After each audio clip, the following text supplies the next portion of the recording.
Hi, this is Corey Johnston, and today's lesson is going to take place in the third chapter of Paul's second epistle to the Corinthians.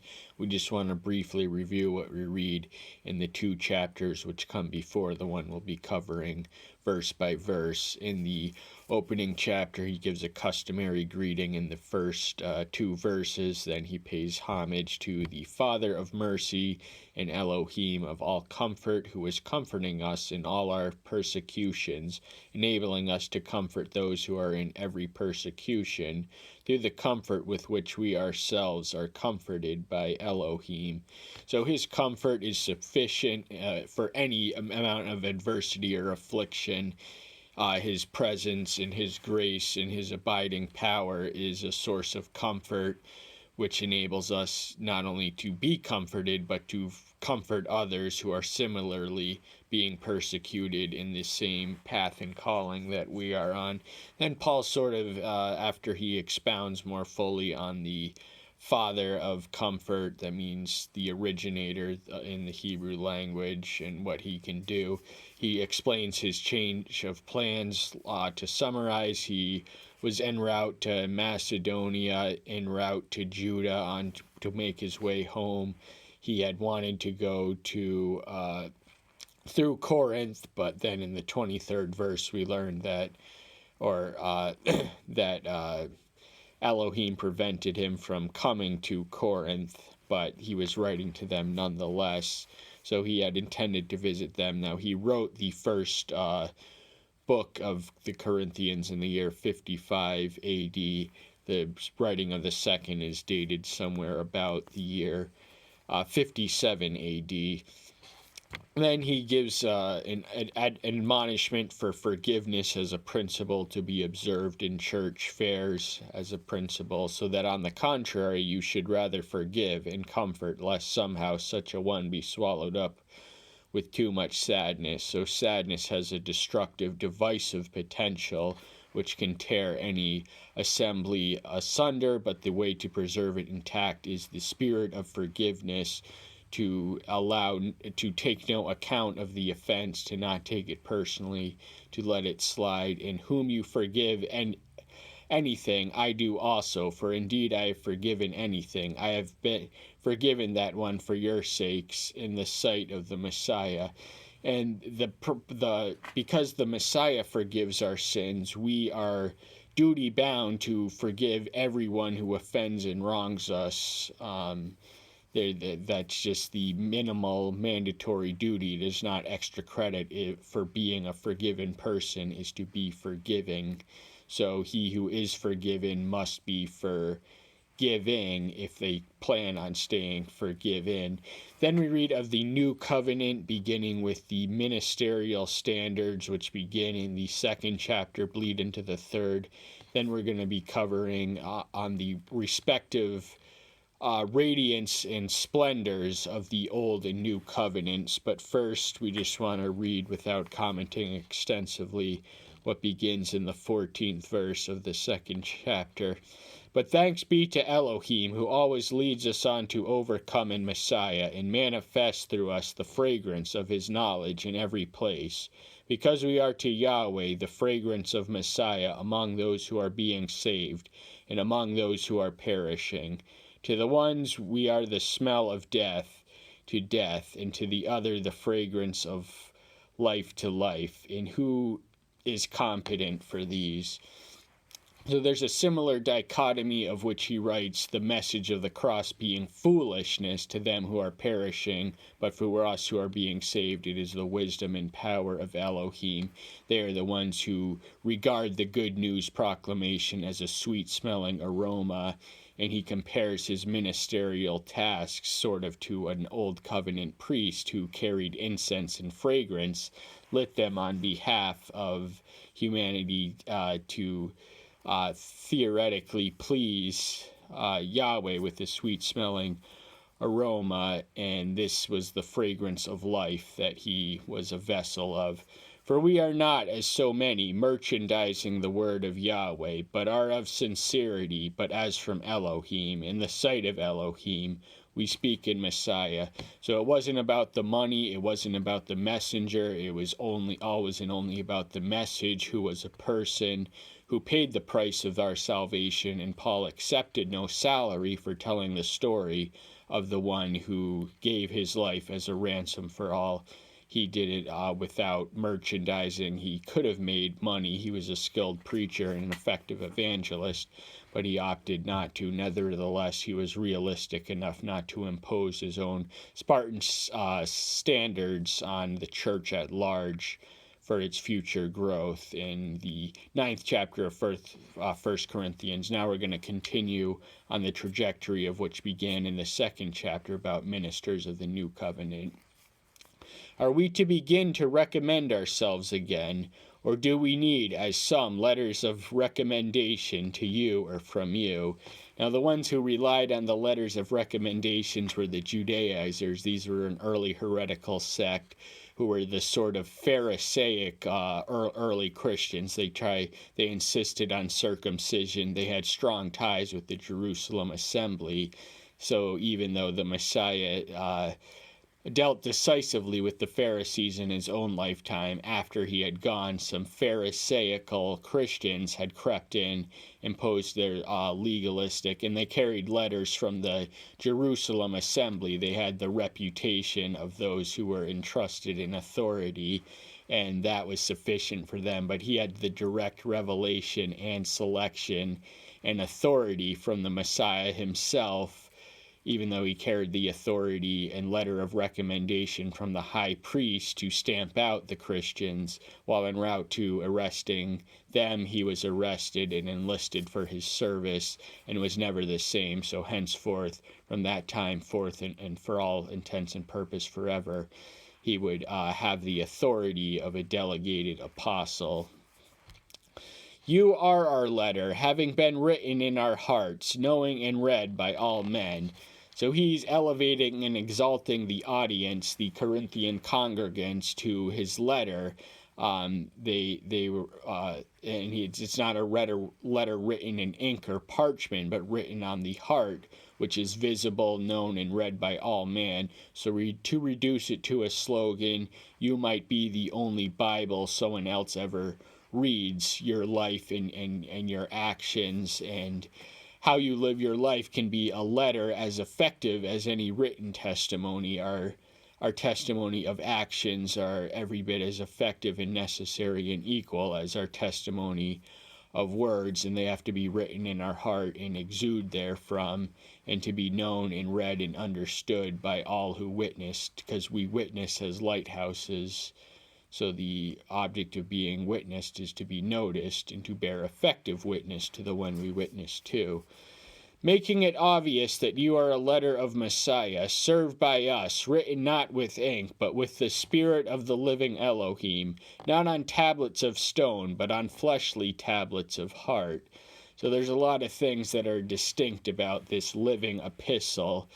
It's not written in ink, but with the Spirit of the living Elohim, that is the fire of the Ruach Kadesh. He is also symbolized by water, but it's not the physical properties, it's the spiritual element of the covenant we live by, and its power and its grace. And it's not written on stones, but in the heart, because in the heart is where it matters, and the heart is the center of human emotions, desires, thoughts, intents, and motives. So our living epistles, the beating heart of the good news, of our good news epistle, is our beating hearts themselves. And such trust we have towards Yahweh through the Messiah, not that we are competent in ourselves to reckon anything as from ourselves, but our competence is from Elohim. So even though Paul was a spectacularly successful and effective evangelist, he never claimed any credit for himself. He knew that he was supernaturally endowed and blessed to give the message with results. He was a scholar and a rabbi, but the things that he did once he was converted were beyond anything he imagined or envisioned he did in his converted life, which is why he compares his former treasures to dung in the 3rd chapter of Philippians, to that which he came after. So he knew that his fullness, his abilities, his gifts and talents he was uniquely endowed by Yahweh and Yahshua, who worked wonders in him and through him and around him, who also made us competent as servants of a renewed covenant, not of the letter, but of the Spirit, for the letter kills, but the Spirit gives life. So he's made not only competent as a minister of the new covenant, but also the covenant of the Spirit, which is written. The new covenant is not written in ink, in stone, or in inscription, physical inscription. There's a spiritual entity. The new covenant is one of grace. Grace is an invisible quality that is spiritual in essence, and it gives life, whereas the letter kills. So the law does not reveal righteousness, but reveals the sin, which results in our death, and that's the consequence we carry for sin. But if the administering of death in letters engraved on stones was esteemed, so that the children of Israel were unable to look steadily at the face of Moses, because of the esteem of his face, which was passing away, how much more esteemed shall be the administering of the Ruah, not be. So this event is described in Exodus 34, chapter 34, verse 33, when Moses departs. He's covered with a veil while beholding and reflecting the radiance of the law which had recently been given to him, and how much more efficacious and valuable and significant spiritually is the Spirit, how much more it radiates more than, so Moses could merely reflect, but through the power of the Spirit working in us and through us, we can radiate some of the things which the old covenant is only competent enough to reflect. For if the administering of condemnation had esteem, the administering of righteousness exceeds much more in esteem. So the law of Moses was not a revelation of righteousness, but a revelation of judgment. It revealed the sins that we would stand in judgment and in need of forgiveness for. No one was established or justified by the law, because no one ever honored it perfectly except one, that being Yahshua Messiah, who fulfilled the law. He did not abolish it, but fulfilled it by honoring it perfectly. It existed as a mirror, so a mirror can expose the dirt on the face, but it cannot implement the hygienic method which purifies the face of its contaminating effect. It can only expose, it cannot expunge. The law is a schoolmaster. It's a lesser, inferior form of revelation, which points to something greater beyond itself, the covenant of grace and the atonement and everything else that is part of the new covenant, which is superior to the old in every way, shape, and measure. Everything in the old points and alludes and typologically foreshadows the new. For indeed, what was made esteemed had no esteem in this respect, in view of the esteem that excels. So that's not to say that the radiance and the reflection of the law in its splendor didn't exist. It's only to say qualitatively it is far inferior to the new and greater covenant, which is past. That this one is tangibly inferior to the one which excels and lasts forever and endures for an eternity. For if that which is passing away was esteemed, much more that which remains in esteemed. So the old covenant was on its way out the door. It is still observed by Jews. They are a religion of some 14 million people in the world today.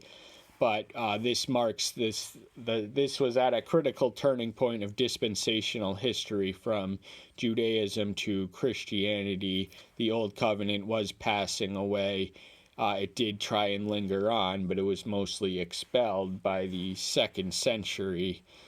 And what replaced it, what came after it, was more eternally enduring in splendor and esteem. And having then such hope, we use much boldness of speech. So because so blessed and exalted is this expectation and this promise and its manifestation and its realization, that we can preach and proclaim with confidence and boldness of speech without a spirit of timidity, because we are living proof that it is true when we radiate the Spirit which is animating us as we speak right now. Then we are basking in the splendor of the new covenant, and thus being visible, palpable witnesses of the new covenant splendor of the Spirit and its working within us. And not like Moses, who put a veil over his face so that the children of Israel should not look steadily at the end of what was passing away. So there was a veil between Judaism, but it was torn down by the Messiah. There was a veil that separated the Gentiles from the Jews, the forbidding passing point, but the cosmic disequilibrium which resulted when the Creator was slain by his creation on a tree was that the veil in the temple was torn, hence theoretically now and forever bridging and uniting and equalizing Jews and Gentiles in the same thing. But Moses's veil was in an earlier context, and it was just to, it was necessary because he still had some radiance, even though it is passing away right now. It was once radiant, so he still had to cover and protect his face with a veil to spare his immediate audience the blinding luminosity of the splendor that he was reflecting. But their minds were hardened, for to this day, when the Old Covenant is being read, that same veil remains, not lifted, because in Messiah it is taken away. So the Jews were in the practice of systematically reading the Old Covenant. These were the laws, the writings, and the prophecies, as they called it, yet they missed the Messiah, and they refused. They still read of him, yet they could not acknowledge his presence or realize his manifestation, because a veil of blindness of traditional interpretation founded on error had prevented them from seeing the Messiah, even though he had just come in and unfolded in their nation, in their midst. He came into his own, and his own recognized them not. But that shows the limitations of the Old Covenant, was that most people in it didn't embrace the new covenant when he came for them in their midst. But to this day, when Moses is being read, a veil lies on their heart. So even after all this time, Moses, who alluded to the promised Messiah in Deuteronomy 18:15, he said, "Of a prophet like me, do everything he says." He knew he was declared the greatest prophet until Moses was a prophet, but he was more than a prophet. He was a lawgiver, just like Yahshua was a prophet. The preeminent figure of the new covenant is also more than a prophet. He was a Messiah and an atonement and a propitiation and everything else that he uniquely was.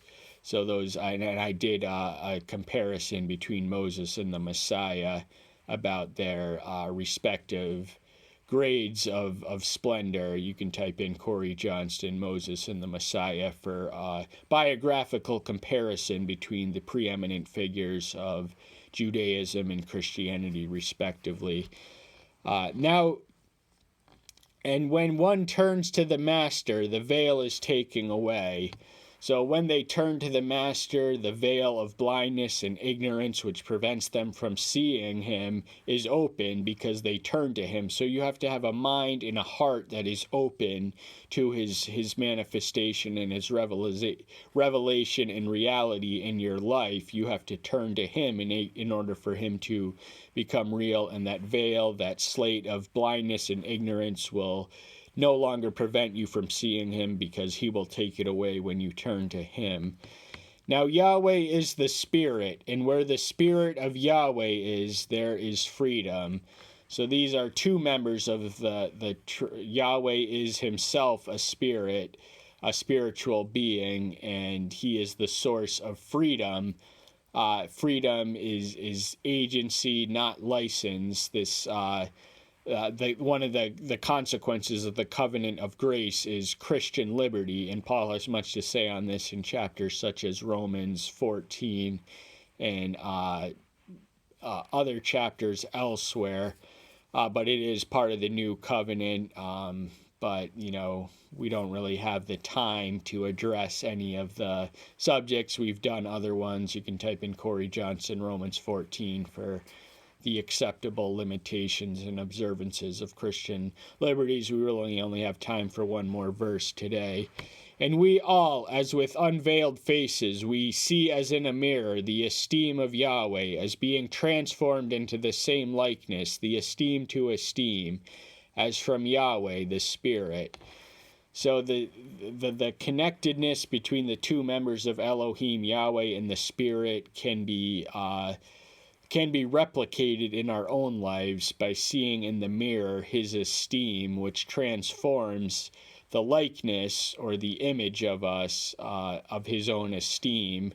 So much as the Ruach receives his splendor and esteem from Yahweh, the transcendent one, so too may we be similarly reflect, whereas the Spirit can radiate Yahweh's essence. We can reflect it, and we should pray for that with unveiled, have the blinders of confusion and ignorance and deceit removed in order to know what we're talking about and to lay hold of the more profound theological mysteries. I hope that's the reason you're here.